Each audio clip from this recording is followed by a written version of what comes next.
Welcome to the Central Florida Land Vlog. This is Jason Toll with NAI RealVest. Today we're talking with Peter Hilera. Peter is a CPA and a partner with the Witham firm.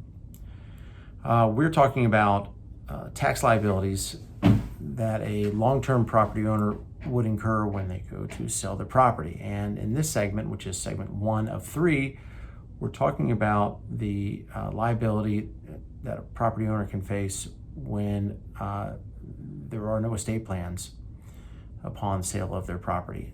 Let's let Peter pick it up, and thank you for watching. Let's get started. We're going to talk about really 3 different issues, and the first one is let's say we have a property owner who is at a certain phase of their life and they're thinking that they're ready to dispose of their real estate assets, and their idea is to use those proceeds to go on to the next phase of their life. They're going to spend the money, essentially. They're going to spend the money. How would you advise a client to handle the proceeds of a sale with that in mind? Yeah. We talked about this a little bit. It all depends, how much that land is worth, how long they've held it for, and really what they want to do. I think the most basic thing that you can think about is they've held the land for quite a bit of time. They paid very little for it. Now the fair market value is 10 times what they paid for it. They might be a developer or someone who's really interested in it, and they can actually cash out.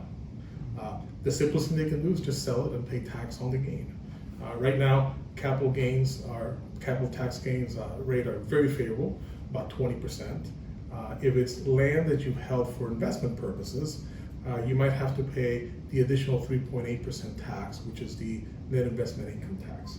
So even though 23.8% more or less of your gross proceeds, or the proceeds less whatever the basis is, seems kind of high, the environment right now is ripe to be able to do that because of those favorable rates. We don't know what's going to happen in the next year or so, but that will be one option. Of course, then you need to take those funds and make sure they're invested properly, and then have a plan as to how you're going to utilize those funds over the years and how you're going to enjoy it. So you bring up a good point. We don't know what's going to happen in the next year. So and right now we're in 2021. This is May of 2021, and there's a lot of uncertainty. So I think the best thing to do is to always check with your tax professional. That is correct. Always, That is correct. right.